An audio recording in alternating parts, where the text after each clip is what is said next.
Hello दोस्तों, happy Makar Sankranti. आज अपन पतंग में फिजिक्स लगाने का प्रयास करते हैं। पतंग तो बोल डाली, इसमें फिजिक्स देखते हैं क्या फिजिक्स लगती है। दोस्तों, इसमें जो पतंग होती है उस पतंग में चार फोर्स वर्क करते हैं। चार फोर्स कौन कौन से वर्क करते हैं? एक तो लिफ्ट फोर्स वर्क करता है, एक ड्रैग फोर्स वर्क करता है, टेंशन और ड्रैग। दोस्तों, इसमें जो वेट होता है उसको मास के कारण ग्रेविटी के कारण लगता है, जो नीचे की तरफ एमजी की तरफ लगेगी। यदि पतंग इस प्रकार से हुई तो एमजी की तरफ लगेगा। इसमें लिफ्ट फोर्स मेन रोड जो पतंग को डालने में काम आता है वो जो लिफ्ट फोर्स आता है, जो लिफ्ट फोर्स ऊपर की तरफ लगता है। अभी लिफ्ट फोर्स किस तरह क्यों लगता है तो ये अपन बर्नौली इक्वेशन अपने क्लास 11 पे पढ़ी होगी, जो पढ़ते आ रहे हैं कि जो बर्नौली इक्वेशन होती है प्रेशर रेसिप्रोकल होता है वेलोसिटी की। ये इक्वेशन ये बोलती है। तो इस इक्वेशन के कारण अपन एरोप्लेन उड़ा पाते हैं, बर्ड्स उड़ पाती है। दूसरी बात, जो आंधी वगैरह आती है तो जो घरों की जो छतें होती है, कच्ची छत होती है, वह उड़ जाती है। उसमें बर्नौली इक्वेशन का मेन रोल प्ले होता है।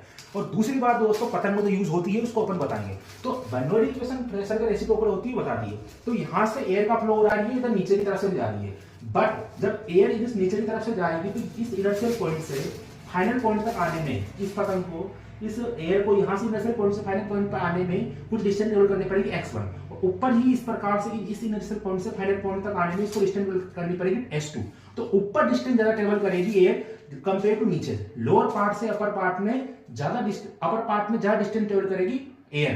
क्यों कर पाएगी? क्योंकि अपर पार्ट में दोस्तों डंडे दिख रही है आपको। इस डंडे के कारण जो एयर का जो डिस्टेंस ट्रेवल करने का जो पाथ होगा वो ज्यादा हो जाएगा। और यदि डिस्टेंस ज्यादा हो जाएगी ऊपर पार्ट में, तो ऊपर पार्ट में डिस्टेंस ज्यादा होगी, वेलोसिटी इक्वल टू क्या होता है? Distance upon time. तो यदि डिस्टेंस ज्यादा होगी तो वेलोसिटी ज्यादा होगी। तो यहाँ पर जो अपर पार्ट में होगा वेलोसिटी ज्यादा हो जाएगी कंपेयर टू नीचे पर। तो यहाँ वेलोसिटी ज्यादा हो जाएगी, नीचे वेलोसिटी कम रहेगी। यदि वेलोसिटी ज्यादा हो गई तो यहाँ पर प्रेशर कम हो जाएगा। तो अपर पार्ट में भी वेलोसिटी ज्यादा होगी तो वहां पर प्रेशर कम हो जाएगा। तो अपर पार्ट में मेरा दोस्तों प्रेशर कम हो जाएगा, जबकि लोअर पार्ट में मेरा वेलोसिटी कम है, क्योंकि यहाँ पर कम वेलोसिटी कम डिस्टेंस ट्रेवल करेगी। डंडी नहीं है यहाँ पर, नीचे पार्ट में डंडी नहीं है, तो यहाँ पर वेलोसिटी कम हो जाएगी। तो कम वेलोसिटी हो जाएगी, प्रेशर ज्यादा हो जाएगा। तो नीचे पार्ट में, लोअर पार्ट में यहाँ पर दोस्तों प्रेशर ज्यादा हो जाएगा। और इसी प्रेशर के कारण, ये फोर्स डिफरेंस के कारण ही दोस्तों ये जो पतंग होती है ये आकाश में उड़ पाती है और उड़ती पतंग उड़ पाती है। ये पतंग उड़ पाती है और लिफ्ट फोर्स ऊपर वर्क करेगा। और इसके साथ साथ इसमें दो फोर्स और वर्क करते हैं दोस्तों प्रेशर डिफरेंस के साथ साथ। एक तो ड्रैग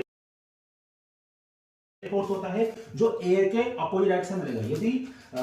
यदि ये एयर दोस्तों इधर से इस डायरेक्शन में फ्लो हो रही है, ये इस डायरेक्शन में फ्लो हो रही है, तो इसके अपोजिट डायरेक्शन में एक ड्रैग फोर्स लगेगा, तो इसको अपोज करने का वर्क करेगा। ठीक है दोस्तों।